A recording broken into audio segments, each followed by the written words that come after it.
దేశవ్యాప్తంగా జనగణనతో పాటు కులగణన చేపట్టేందుకు కేంద్ర ప్రభుత్వం నిర్ణయం తీసుకోవడాన్ని స్వాగతిస్తున్నామని టీపీసీసీ ప్రచార కమిటీ చైర్మన్ మధుయాష్కి గౌడ్ అన్నారు. కాంగ్రెస్ అగ్రనేత రాహుల్ గాంధీ డిమాండ్కు తలొక్కి కులగణన చేసేందుకు నిర్ణయం తీసుకోవడం సంతోషకరమన్నారు. దేశంలో 90% ఉన్న పేద వర్గాలకు వనరుల్లో సంపదలో వాటా దక్కాలన్న రాహుల్ గాంధీ బలమైన డిమాండ్తోనే ఇది సాధ్యమైందన్నారు. కులగణన చేపట్టి వారి జనాభాకు తగ్గట్టుగా వాటా పంచాలన్న ఆయన న్యాయమైన డిమాండ్కు కేంద్ర ప్రభుత్వం దిగిరాక తప్పలేదన్నారు. గత 10 సంవత్సరాల నుంచి సమాజాన్ని ఎక్స్రే లాగా కులగణన చేపట్టాలని డిమాండ్ చేయడం జరుగుతూ వచ్చింది.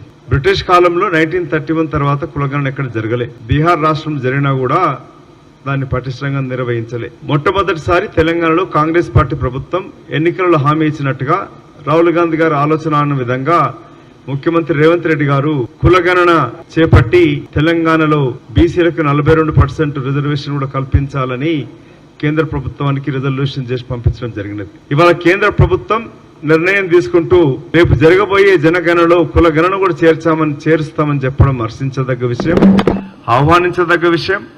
ఇది రాహుల్ గాంధీ గారి యొక్క వ్యక్తిగత విజయమే కాదు, యావత్తు కోట్లాది మంది బీసీ వర్గాలకు, ఎస్సీ ఎస్టీ అణగారిన వర్గాలకి చేస్తున్న పోరాటానికి ఒక నిదర్శనంగా, విజయంగా భావిస్తూ కేంద్ర ప్రభుత్వ నిర్ణయాన్ని స్వాగతిస్తూ కేంద్ర ప్రభుత్వానికి ఇంకొక విన్నపం, తెలంగాణ రాష్ట్ర ప్రభుత్వం కులగణన చేపట్టినాక శాస్త్రీయంగా కులగణన చేపట్టి 42% రిజర్వేషన్, 42% రిజర్వేషన్ ఓబీసీలకు పెంచాలని నిర్ణయం తీసుకొని పంపించింది. కులగణన అనేది స్టేట్ ఒక యూనిట్గా ఉండాలి. కేంద్ర ప్రభుత్వం నిర్ణయం మంచిదే, కానీ దానిని రాష్ట్రాన్ని ఒక యూనిట్గా తీసుకోవాలి. పదే గత 10 సంవత్సరాల నుంచి